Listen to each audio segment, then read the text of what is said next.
Today I'm super excited because I have my friend Andrea Beckstrom in the studio. And Andrea is the medical director at Levo Mind. Did I say Levo Mind right? You Okay. did. At Levo Mind, and has quite an extensive background in mental health, in therapy, in recovery. And one of the longest acronym titles ever, let's see if I get it right, MSN PMHNPBC. Did I get that? Yes. Did Yes, I? I've heard it called alphabet soup, so you nailed it. And that's a psychiatric mental health nurse Yeah, practitioner very. board certified. Yep, Okay, yep. great. And on this episode, I'm super excited because we're going to talk about anxiety and how anxiety relates to what's going on in the world. We're going to take a look at a global perspective of what's happening in our lives daily in the US, globally, how we can truly make a difference in our own lives, but helping others as well. And we're going to talk about eating disorders and pornography. So, two of your favorite subjects, and let's dive in. Andrea, thank you so much for being here. Yeah, thanks for having me. I'm Yeah. excited. So, how did you get into this field? As a little girl, were you Hmm. on the playground thinking, someday I'm going to be a mental health No, expert and practitioner? no, And I did not. I knew from a relatively early age that I wanted to be in nursing. okay. And what's funny is I did want to maybe own a store. Like I was thinking a boutique, which my husband later was like, no way, we're not going to own a boutique. That sounds really stressful. But it's just been neat to be a part of Levo. Amazing. But as a child, no, I never thought even the nursing path till later. But it didn't come that I went into psychiatry until after I was done with nursing. I got my nursing degree, loved it. Mm, And actually, during my psychiatry rotation, a friend and I had to find almost humor in the amazing stories we had heard because there's some stories sometimes that it is a patient story and it's not. Now I understand that that was not the right way to go about it, but I had to find humor in it, to not just be heartbroken mm, because that's their reality. Just some of the things that would be said when their reality is very skewed. So I didn't, it was a fun rotation, and clinical, but I didn't think that's what I want to do. Um, and I went from working in the operating room, sleeping patients. I loved anatomy. So I was very interested in that. But then I went to hearing everyone's deepest, hardest problems that they go through and, meeting people at their most vulnerable moments. yeah. So that was a turn I didn't expect. And now all I can attribute it to is God, truly. I was put in the program at the University of Utah. When I went back and got my master's, it was in psychiatry and nursing, is because I felt prompted and inspired to start that program. That's truly, when I go back to thinking about my why, that was it. But now I see my why and it makes sense to me because when I was in eighth grade, I had a ton of anxiety. Actually, Mm, going earlier, I remember being anxious even down to being in kindergarten and wanting to get ready quickly, laying out my clothes. Not super anxious. I had a great childhood, um, and was really happy. I had a happy childhood. But when that change into junior high happened and friends change hmm. and you don't know who you are, you feel very uncertain about yourself, that's uncomfortable. And so, with that feeling of discomfort, I wasn't very good at um, being okay with that. So I coped with it. I started to run track and that felt great. But then I wanted, as the perfectionist I call myself a recovering perfectionist. Maybe we need to dive into that Yeah. that dyad as But well. that perfectionism, I wanted to be the fastest runner because we did win some races. I was on one of the relays and we're like, okay, let's get faster. So it What started. races? Oh, it was I just ran track the, too, so see, I don't even know. It was the like 4x100 and the 4x200. Are those okay. even real? Like, I can't Yep. remember. Yep. But yeah, we were proud and excited. And I felt good running and being active, which now I know the biological reasons, and Mm, physiological reasons for that. But it wasn't enough. And that perfectionism got to me where I said, well, let's be perfect at this. So let's eat really healthy, which I hate that term now. mm. So I started by cutting out fat. And if anyone's listening to this and I don't know, wants to know where to go nutrition wise, don't do that. Don't cut out fat. Yeah, I Yeah, mean, don't cut yeah. out anything really. Being so far on one end just makes it not well balanced. So I got really good at that. And then it became I dropped other things, just anything with fat was maybe my main one. And then I had a lot of fear foods, Mm, that made me nervous, no sweets, things like that. And so I realize now that what I was doing wasn't just trying to become a fast runner. I was trying to control the uncertainty around me. That was my maladaptive coping mechanism. I don't say unhealthy, but really it turned unhealthy really quickly. yeah. So my brain when I first started doing that was in a good space, right? I was exercising, school was going well. Yes, I had anxiety, but I was coping with it well. As I started to do these, we call them orthorexia is the actual diagnosis. Like I was just eating too healthy. Does that make sense? Yep. And so then it became restrictive and turned into anorexia, and I dropped a lot of weight, stopped having my period. But you think you're fine because my what was also happening was the gray matter in my brain was shrinking, so Mm, you don't see straight. So people think, how could someone do that? How could someone starve themselves or binge and purge? Well, your brain is in chaos and it's not healthy, so you're not thinking straight. yeah. And when I looked in the mirror, I looked a certain way, that body dysmorphia, but I looked back at pictures and it just still makes me so sad for that person, that young Eighth junior high grader. girl. Yeah. So, over time I stopped doing things I loved. So if that's someone listening that you're not doing hobbies you love, I stopped playing the piano for the choir. I was accompanying and I would be like, "No, I can't do that." My grades stayed okay. And would you say that was because of perfectionism? The You or just would you, can't. You just start to turn inward and you have to let go of things you love and you don't like to be social at all.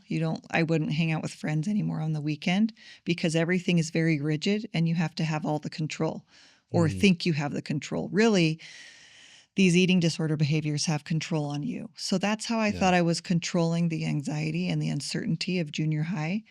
Um, And then luckily one day my mom said, "We need to see someone." And I believe she took me to an endocrinologist because I guess I had told her I stopped having my period. And they said, "You know what? You need to gain 20 pounds," which is not what an eating disorder specialist would say.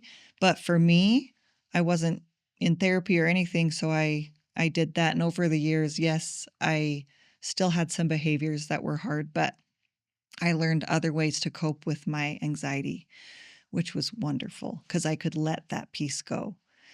Most people don't it's hard to get better and recover fully. Yeah. I'm Yeah. grateful I was able to do that. So I used to not be able to talk about it. It would bring up anxiety, and that pain was still there of what I went through. But now I love talking about it and sharing my story because it helps others. I hope that's the point. I That's have so awesome. I have a Instagram page, and I titled it "Help Just One." Because I used to be so scared to talk about it. And then I thought, you know what if there's one person out there that needs to hear this that I could help? And that gave me the drive to do things. Because when I started my new job as medical director at Levo, I'd never been on a podcast. I did not like public speaking, but to make me do it, wow, I feel like invincible when I think of who it could help. Then I'm like, sure, I'll talk to anybody Mm, because sharing our own stories and being vulnerable can really help others to yeah. heal. And it's funny because we've been on panels together. Yeah. When I think of Andrea, I don't think of someone that's anxious or that is that very strict OCD mindset. I don't think of someone that is high strung. Mm-hmm. I Every time that we've interacted, it's been Yeah, of my mindset is, oh, Andrew's a very peaceful person, a very calm person, a very, a Yeah. very giving person. And so the eighth grade Andrea seems like she was It was rough. she was different than Mhm. the Andrea of today. Yeah, it was a rough time even through, some of college.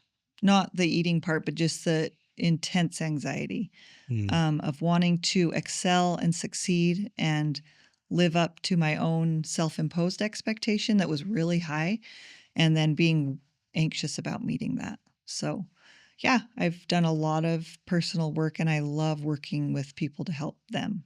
Because anxiety is not a bad thing. It's something that keeps us safe. So all it mhm. is a signal from our amygdala saying, we're always scanning back to early humans, always scanning for danger and wanting to keep them safe. That's what our brain is doing, but it can derail pretty quickly. Yeah, So mine did derail, and I had some, maladaptive or unhelpful coping mechanisms. And I have learned other ways to cope with anxiety. I still have it, but I'm able to um, manage it really well. yeah. Yeah. And in the counterfeit emotions framework, anxiety is the counterfeit of concern, healthy, genuine concern, Hmm. and that, like you said, keeping you safe, Yeah. being able to say, "Hey, this action or this path, you may not want to go down that one Yeah. because there might be some danger down there." Hmm. And the the really important thing that I think it's under people need to understand is that anxiety and concern, they both have the same goal. Hmm.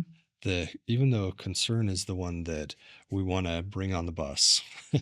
and anxiety is the one that gives the message, they both are looking for the same goal, to keep us safe Yeah. and say, hey, this is danger over here. Concern keeps us safe in a way that doesn't create these destructive cycles, Hmm. whereas the anxiety, I think of the Inside Out too. Hmm. And actually, I'd love your thoughts on this. What did they get right, and what did they get wrong in that movie? Well, In the Inside Out too. yeah, I love knowing who was behind that movie with the writing. It was actually Lisa D'Amour.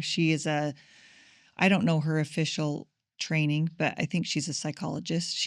That works with children and teens. She's incredible. She is behind the actual um, science of that movie and what is happening. So when you watch that, yeah, that is research being put on the big screen, which I love. So I actually Mm. love. I think they got all of it right. Okay. Yeah, Yeah. yeah, I There's nothing do. you would change in the movie. I love how, anxiety comes in and wants to take over. It's Hmm. this big whirlwind, and man, have I felt that, and I see that, and it causes a lot of suffering when Yeah. people can't manage it. I love when Riley, the girl, has her panic attack Hmm. and everything zones out and her breathing, starts to increase. But there's so many good things to help those as they learn in the end. And that anxiety or concern, as you're saying, are good things. I mean, they help anxiety or concern for, am I going to get that assignment in for school? I need to show up to school. That gets us out of bed in the morning. So it's very Yeah. motivating. You just have to keep it in check because it can turn to, oh, I'm going to see so and so at school, or I don't have my assignment perfect. I'm not going to go to school. And then you're going down that path you were talking about. That's opposite, does not feel comfortable, and leads to even more issues Yeah. if left unchecked. Yeah. You've hit on so many of the criteria of counterfeit emotions in your own experience, Mhm. and then just what you said now, the criteria being that if you want to understand if you're having an authentic emotion versus a counterfeit, and that doesn't mean good versus bad. Right. That just means the ones that will take you where you want to go versus the ones that create these cycles of disconnection.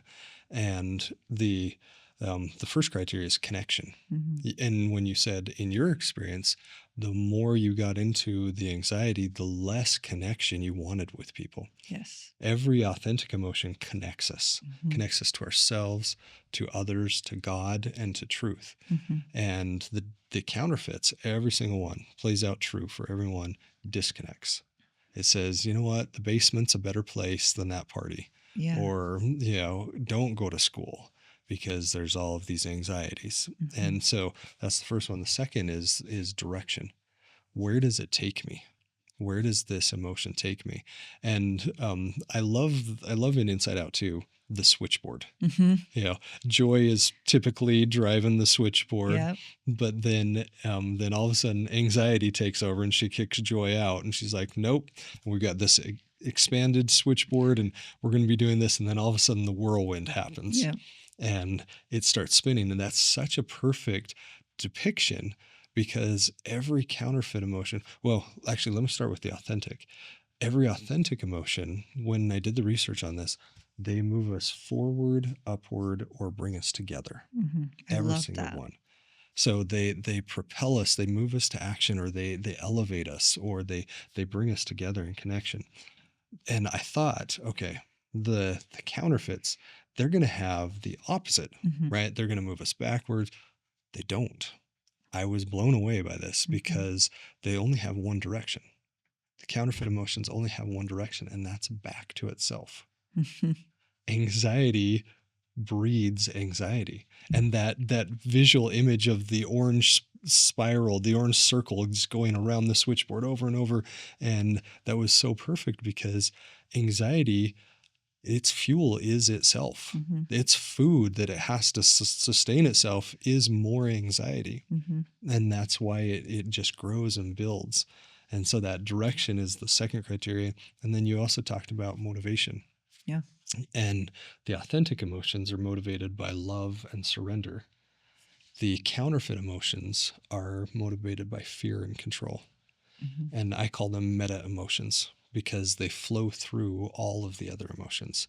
Is this idea of love and surrender, and then fear and control. And in your case, you were talking about Mm. I had to have the Yeah. control of my food, the control of my life, the control of all of these things. Yep. And a lot of fear with of not getting that, of losing control. So much fear, Yeah. of not being perfect, not doing what I want to do, where in the end I lost all control.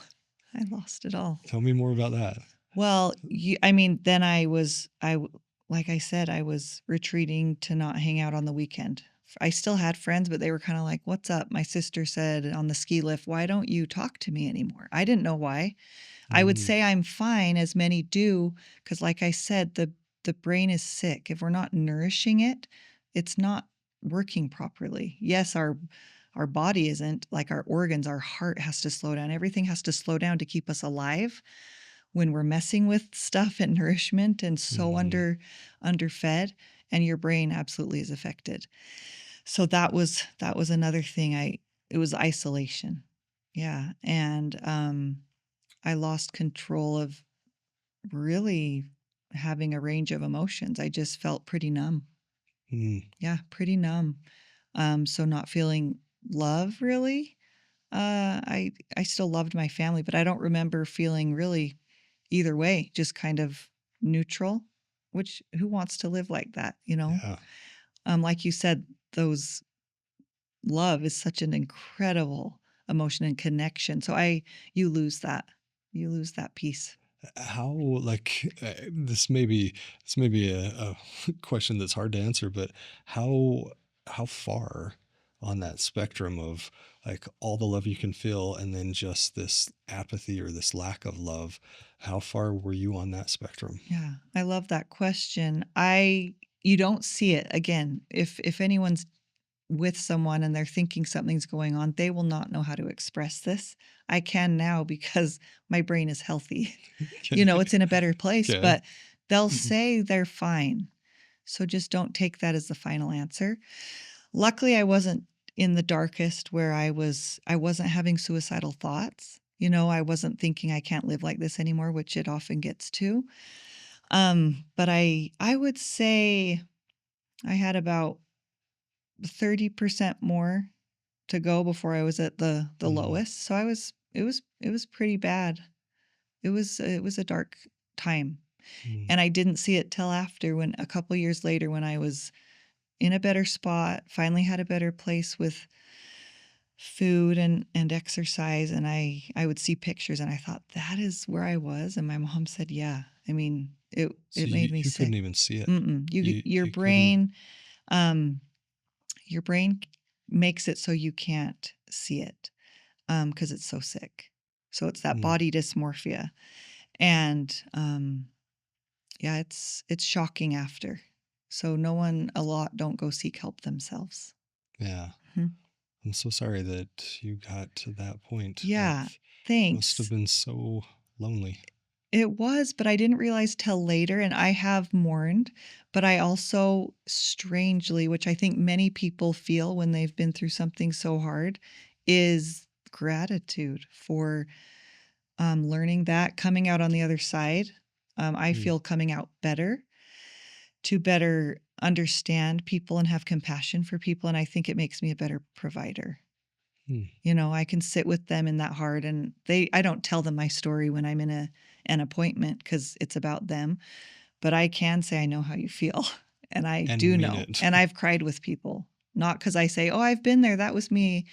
But I know, and it's hard. And I've cried with parents who say, how come, how come they're doing this? What do I do? And so it's a sacred place. So I'm grateful and honored to be able to do that.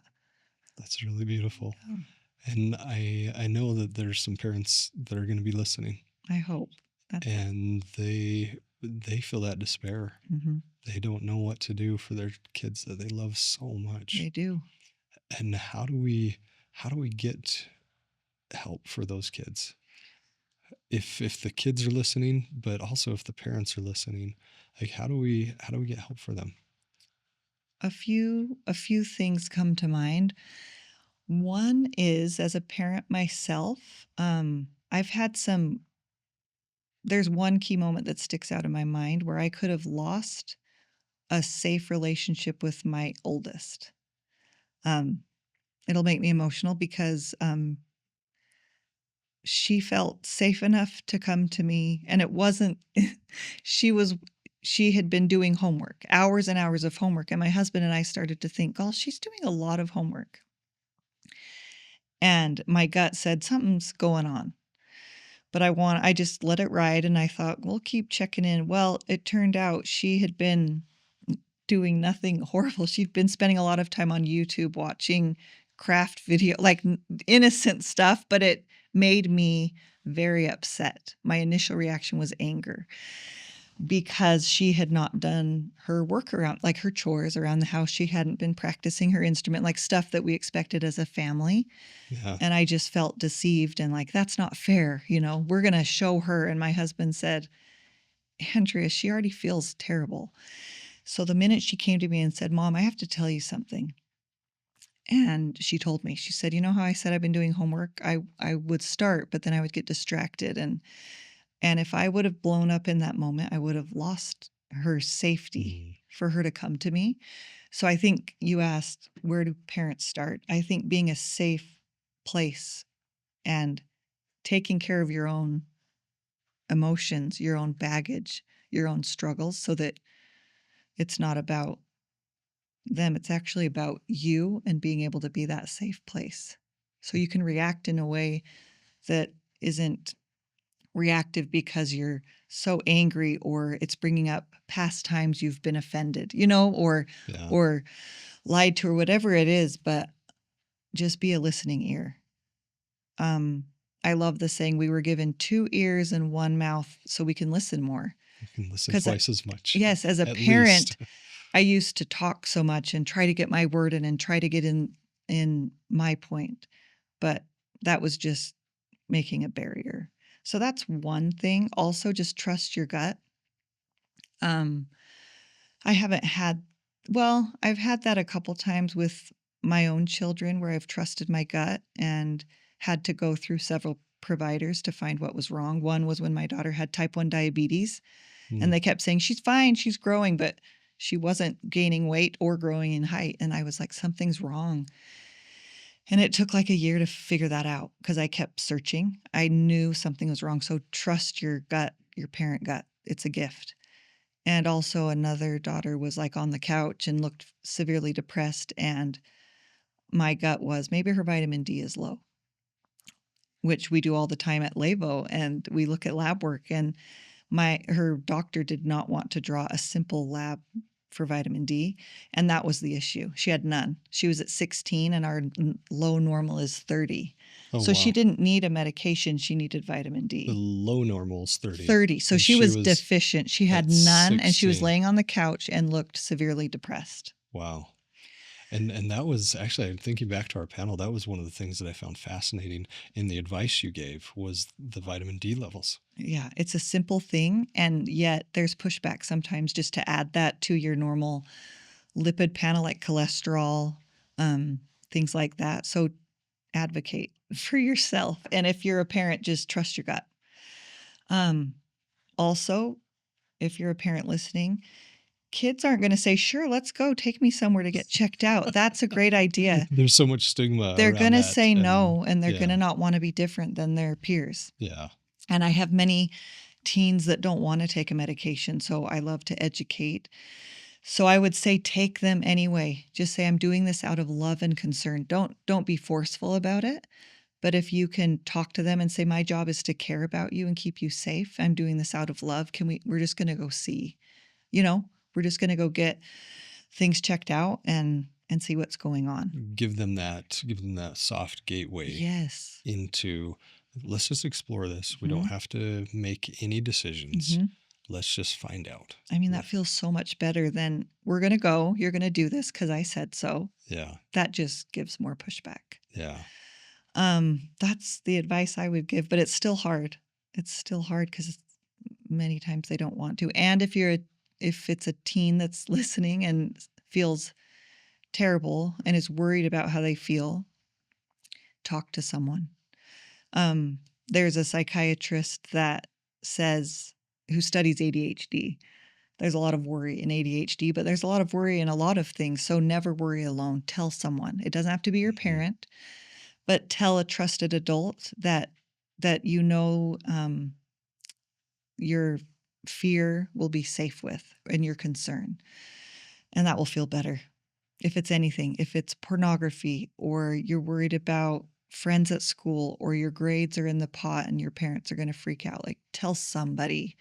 It feels better because just to sit and worry, it's so draining and is hard. Yeah. On ourselves. Yeah, that idea of suffering in silence. We don't have to. It's one thing that I've found is like when talking with teens or young adults, they say, well, no, I don't want to. I don't want to burden someone. I don't want to be looked bad. I don't want to look bad in front of my friends or look deficient. And I say, what would you do if you knew one of your best friends was in their bedroom or in the basement alone, just suffering? They're like, oh, I would immediately go or call them or text them or, send them a little video. And they're like, that's because you love them. And they want to do the same for you. Absolutely. So yeah, don't sit and stew about it. Yep, take action. And I love that action or doing something kind of repels that worry, the fear, the anxiety. Do something. Take one step forward. And that's usually the hardest step, but then you'll get somewhere. It might take several tries or several options, but you'll find something and it will feel better than, like you said, sitting alone in that fear. Suffering in silence. I had Jen Drummond on. She's a Guinness Book of World Records holder on the podcast, and she climbed the 7-second summits, which is there's the 7 summits on each continent, but then just below that is the 7-second summits, and they're actually harder than the tallest summits because they're not well traveled. They have more danger, more risk of falling through a crevasse, all of this stuff. She actually trained for she trained for K2 on Everest. Wow. Even though Everest is slightly higher, she actually trained on Everest and then she did K2 Wow. after she had that training. And she had a post that it showed a ladder Mhm. um, strung across this crevasse, and she talked about how fear says don't move. Fear says, your muscles are tense and you're tight and you have to just make sure there's no movement, there's nothing that will see you move, just make sure that you don't do anything. And she said, and then you take a step Mhm. and the fear doesn't go away. The fear's still there because fear's saying, I want to protect you. Yeah. But then you take another step. And it's not that the fear disappears, it's your aversion to the fear that goes away. Mhm. And she, told about, up at 29,000 feet of elevation, how she's crossing this ladder with this 1,600-foot drop, I think it was. Wow. And every step was just, you know what, I just need to do one more step. Mhm. And it may feel paralyzing. It may feel like just you're frozen with fear, but take the step. Mhm. It's not that I'm going to get rid of my fear, then take the step. It's because of the step that I get rid of my fear. It's true. And I would say that with pain as well. If there's pain for whatever reason, you've been wronged and feel a deep pain or have that fear, um, taking that step and starting to talk about that and deal with that will help that go away. Now, will the memory still be there? Yeah, you'll have the memory. Like I still have the memory of my rough year of eighth grade, but now I don't feel it in my like physically feel that, and my throat doesn't close up, and I can talk about it just fine. But the memory's still there. But I Yeah. love that the pain and the fear can be taken out of it. Yeah. Yeah, as we heal. Yeah. I love that. And we talked about 3 of the 4 criteria. We talked about the connection, direction, motivation. The last one is valuation.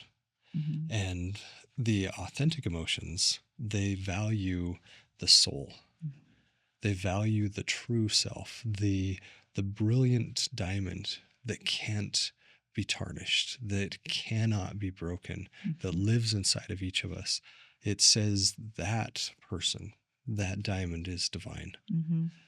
The counterfeits, they say we're worthless and we're worth less, meaning I have to compare. I Hmm. have to say, well, she looks better, he's taller, or, Yes. whatever, they're richer.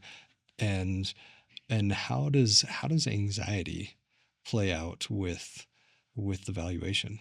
What does anxiety say about your worth? Oh, it just starts to spiral, and it will continue to bring you down, doing exactly what you're saying, and it's so hard right now. Well, and I will say it makes the value go to less than zero. I mean, negative. Yeah. It makes us feel that terrible, Yeah. especially with all the ways we can compare right now.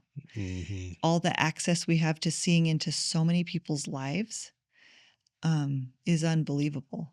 And it would have crushed me being a teen or a young adult. I mean, it still crushes adult. I actually was off social media before getting my job at Lavo because I was getting wrapped up in, oh, we're not on that vacation. Like we don't have enough. I had more than enough. Yeah.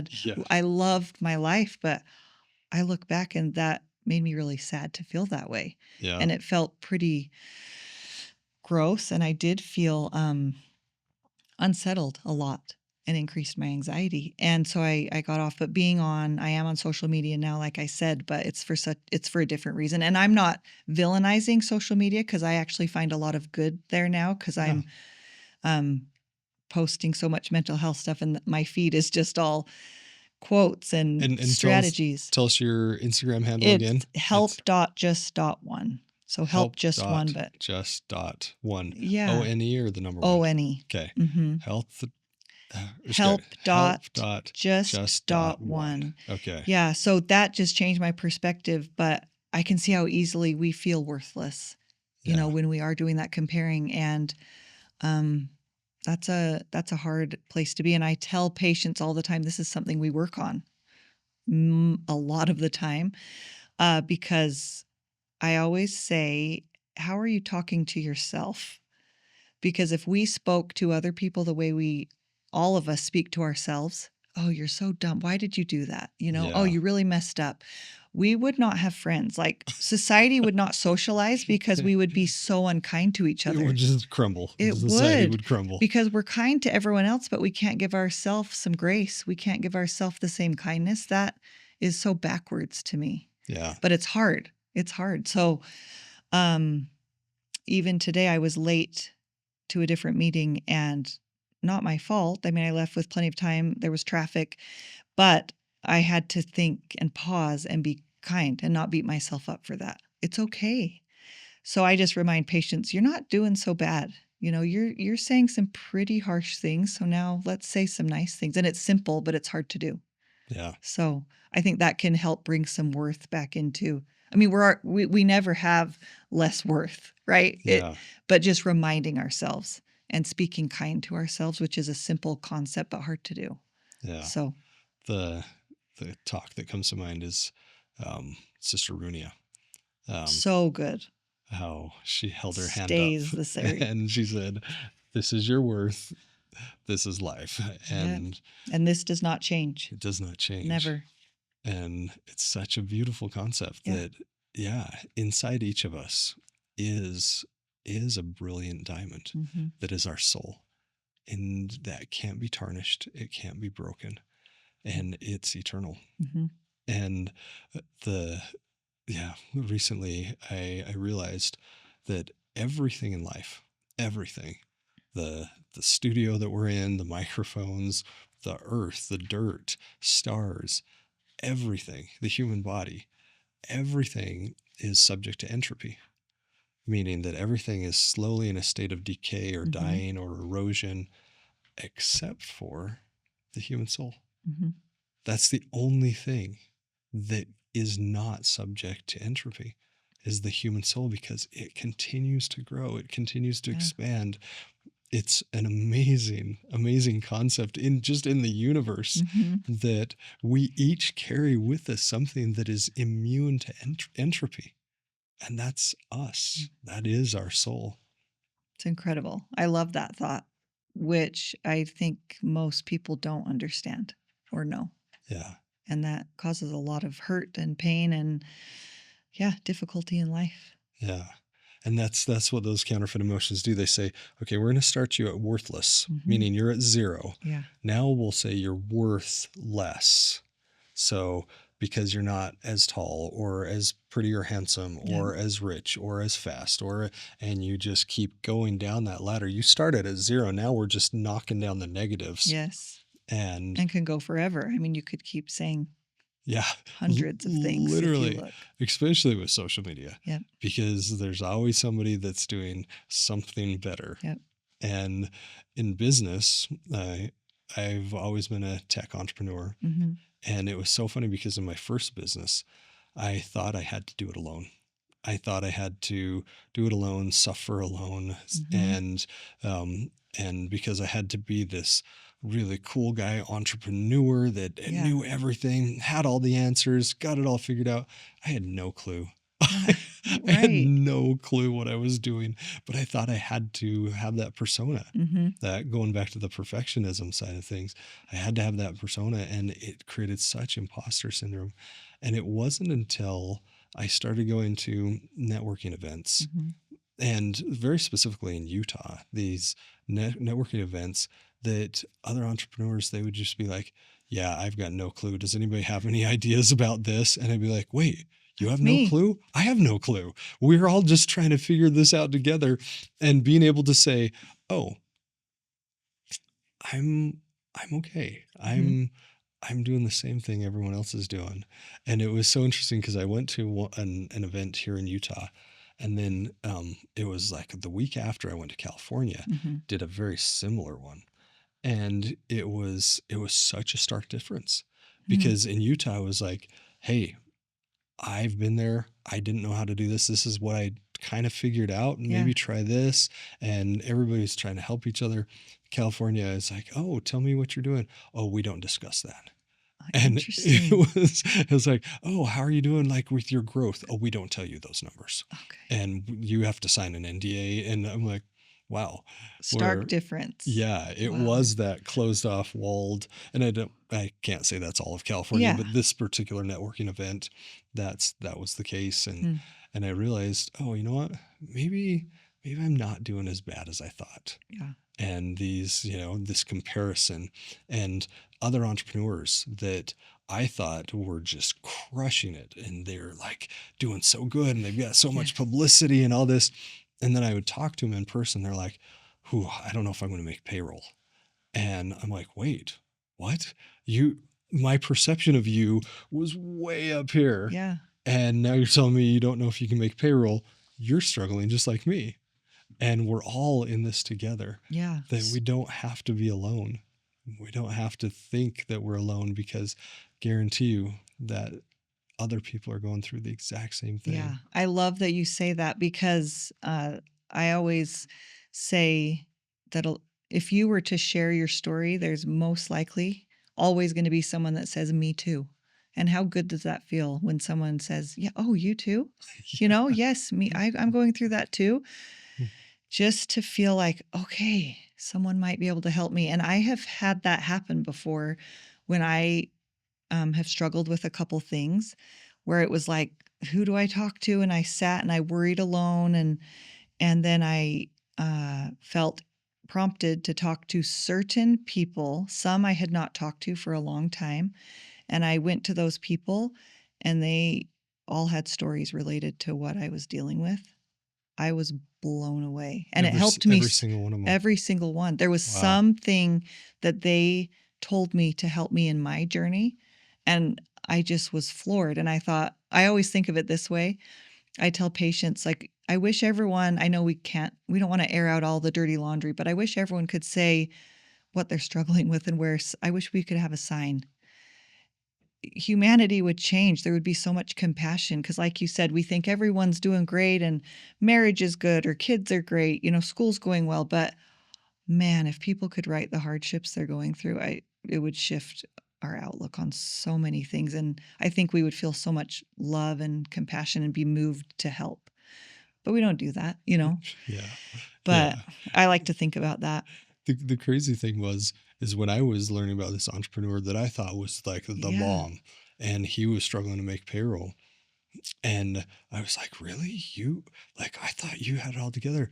And then I expressed some vulnerability. Yeah. And I was like, "You know what? That's the same for me." He's like, "Wait, you?" And he had put me in that same place that I had put him. Mm-hmm. And we both were just trying to figure it out, both thinking, "Oh, he's much better than I am." And that Right. comparison that's going on Mm-hmm. with that perfectionistic, I have to be at least as good. And Yeah. So how did that it feel was when you talked about that? I bet Oh, so good. it was such a release. It just Yeah. felt like all of this pressure just rolled off my shoulders. I'm Yeah. like, "Oh, thank you. Thank you Mhm. for being real. Thank you Yeah. for being vulnerable, that I'm not doing this alone." Mhm. And that's one of the most amazing parts of connection, Yeah. is you realize you belong, and you realize there is compassion, Mhm. and there's grace to be had for not only other people but for yourself. Yes. Which is And huge. it's so huge. It's so huge. What would you say, if you were to look at the emotional spectrum, what would you say is one of the ways that we can have compassion, but at the same time help anxiety find its place? Going back to Inside Out too, Mhm. and um, at the end of the movie, Joy very carefully pulls her over to, she has a chair that Yeah. she puts her in, and it's like this big armchair. And what are the tools, like on the emotional spectrum, that you see helping that anxiety? Mhm. Well, I think one, I mean, it's been announced, declared that we have an epidemic of loneliness. Yes, the And Surgeon General. yes, when Yes. he spoke to that, it's so detrimental. I mean, I know that that's part of the biopsychosocial model Hmm. is connection, and that's just huge to be able to express how we feel that love. Um, and so I think, yes, when anxiety wants to come and take over, one is to realize, and some people name their anxiety or their amygdala, and they're like, "Hey, I know, Karen, you're here, but I'm good. Like I'm Is safe." yours Karen? No, I actually haven't, but I know that seemed appropriate. But Mine's Theo. yeah, Right. I Yeah. need to. I haven't found the right name. So, Yeah. but to name it, I know they say name it to tame it, but really name that and say I'm good.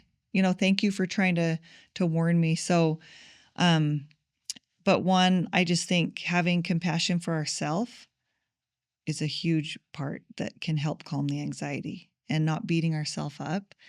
And I think love, not just for ourselves, but for others, and also being understanding and, meeting people where they are, I think is huge. And I mean, I have a lot of physiological techniques we use, just like breathing. Oh, I think peace and patience are huge ones that Tell are me more. things. Well, when we are able to find peace in our situation, but again, it takes the not comparing and find gratitude in what we have, even if I know there's always going to be more we want. But finding peace in that can help calm things down and looking for the good in what we have. I have an example. When I worked in the operating room, again, there was that. I got to do more because I feel like I have potential, so I should, do as much as I can. So I became the charge nurse of a room in a heart room where heart Mm. surgery is going on. Huge deal. But I would wake up. I was married at the time, just married, and luckily my husband was so patient. Um, and he would just get me a little bit of food to get started because I couldn't even like get up. I had to like crawl to the bathroom. I was so anxious that I was going to mess up and not be perfect. Mm. So that anxiety was calmed with love, with understanding, um, listening. There's just so many good things that we can do. I can think of children that just need that are misunderstood. They just need a listening ear. They need that love. I heard a story about a child that couldn't read very well. Actually, it was this psychiatrist I was talking about, Dr. Hallowell. The teacher could have said, "You can't do it. We'll skip you." Is You that know, Ed Hello? uh-huh. And and um I think it's at hello Ned maybe, but he had a teacher that wouldn't just skip him because the class would make fun of him when he would try to read. He had dyslexia. He didn't know. He was just Hmm. having a hard time reading. This teacher sat down and put his arm around, which maybe that would be controversial now, but was Yeah. kind, sat and said, "Go ahead," and helped him through the passage, and no one made fun of him. They weren't going to mess with him if the teacher was sitting right there and she believed in him. I just think little things like that can help calm anxiety so much and calm how uncomfortable that feels. Yeah. And how closely tied is perfectionism to anxiety? Oh, so high. So it's connected so greatly, and which means it's part of, I mean, anxiety is part of the OCD um, diagnosis. That's a branch off of anxiety. Eating Hmm. disorders and perfectionism are very high. Um, Anxiety and depression like to hang out together because when we're anxious, then we feel bad that we feel anxious. And so our mood decreases. We, yeah, have So, anxiety about the emotion of yes, anxiety. And yes. yeah, So it's connected to so many things and yeah, can spiral out of control really quickly. yeah. And what I found is that perfectionism is the counterfeit of excellence. Yes, That absolutely. every single one of us is innately born with the need to strive, Mhm. to increase, to grow, that opposite of entropy, to be Mhm. able to expand our souls. And we're born with that. But perfectionism comes in and says, well, it's not about the striving, it's only about the destination. Mhm. that you have to be at the top of the mountain, even if you're at the very first step of the journey. Yeah. You have to be up there. And if you're not, then you're not enough. Yeah, and it might look on the outside that someone who's, achieving all these things and is quote perfect at it has this high self-esteem, is feeling so good. Not true. It Yeah. actually is connected directly to low self-esteem because you feel like you have to hit all these marks so you appear that everything's going well, that there's no flaws with me because you want Yeah. to be accepted. Yeah. So it's actually very self-defeating to have to Mhm. reach these unattainable goals because perfection isn't realistic. Yeah. It's not real, and it's It's exhausting. not in this life. Yeah. Yeah, it's exhausting, and so it's nice to come to that reality and not have to hide behind that Yeah. anymore. And one thing I found is that perfectionism actually doesn't care about being perfect. Hmm. It only cares about the perception of perfection. Yeah. And that is a hyper focus Hmm. of I have to be perceived as perfect. I don't actually have to be perfect. Right. I just need to be perceived as perfect. Yeah. I have to be perceived as if I'm on the mountain at the highest peak. Yep. And regardless of what the journey is. Whereas excellence is full of compassion. Hmm. Excellence understands that the journey's going to have rocks in the road that we're going to trip on Yes. and we're going to fall. And that's part of the journey, because when we fall, we can reach up, Right. and there's always somebody that has their hand outstretched for us. Hmm. And an interesting thing, because I used to think mistakes were so horrible, like the worst thing that could happen to me. Straight A's, I had to get that, but Did you really, get straight A's? oh yeah. Just So 100% such a every. disservice, I would say, though, because mistakes teach us so much, and mistakes are Yes. just information. Yeah. And if people can just, I love telling teens this, or people that are dealing with perfectionism, that mistakes are just information. It doesn't make you have less worth. It doesn't make you a bad person. It's just information that you can take and use it to actually strive for higher excellence. If Yeah. that, or achieve a goal because you're learning how to do it differently. And that's the point of life, is to learn and grow. Right. And another Yeah. thing I heard that I loved was because feedback or critique can really feel like rejection. So I heard someone say rejection is just leads to redirection. And I love that. Mm, Just take a different path. Rejection just means, oh, what can I learn? Can I learn more about this? Can I redirect and find a different path? And it doesn't mean you're defeated. It means you can just kind of take that, learn and grow from it. I think that is so beautiful. that is. I Yeah. love that. Yeah. Rejection is just a path to redirection. Uh-huh. Pretty powerful. That is For me, very I loved it. powerful. Yeah. Yeah. I love that shift in mindset, that it doesn't matter. No. It the destination doesn't matter. It's the journey that Mhm. matters. It's, am I taking one more step up the mountain? Mhm. And I don't have to be at the top. I just need to take one more step. I need to take that step across the ladder. Yeah. And that's where the And beauty is, really, right? Is taking that step is so hard and can be so scary, like you said, on, over that on that hike. That's so mhm, scary, but wow, the growth and the learning that comes from that is incredible. Or, yeah, rocks in the road. Yeah. Stumbling. yeah. It's helpful. I love that. I absolutely love that. And this whole idea of self-compassion and Hmm. self-love, and just, I think it can all be wrapped up in surrender. Is just surrendering the fears, surrendering the anxiety, surrendering all that, and most of all, surrendering to the journey. Hmm.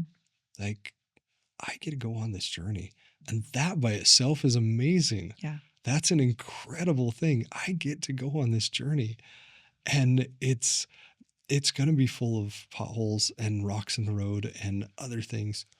Okay. Yeah. I now get a chance to learn how to overcome potholes and rocks in the road. Hmm.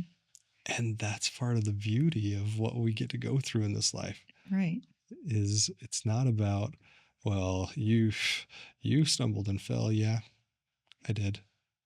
I did, and I'm going to do it again, and Mhm. I'm going to do it again. And you know what? Every single time, I'm going to learn a little bit more. Yeah, it's true, and I know people get stuck.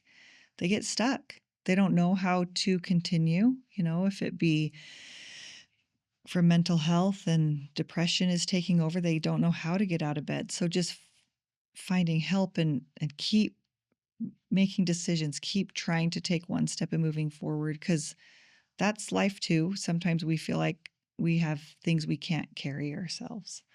And also bringing, yeah, spirituality into it. That's a big part of mental health, knowing there's something bigger and leaning on that, and that can bring hope, and that can help us to keep going even when things feel impossible at times at the Yeah. moment. To dig deeper on that, I would love to hear your thoughts on how spirituality increases mental health. It's so powerful. It's hard because I can't often talk about this in session.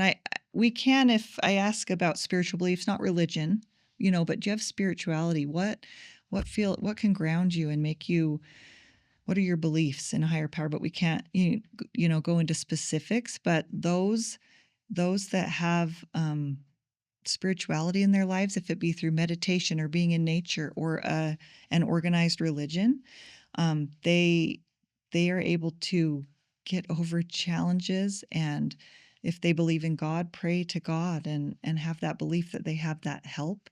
That is a huge help for mental health.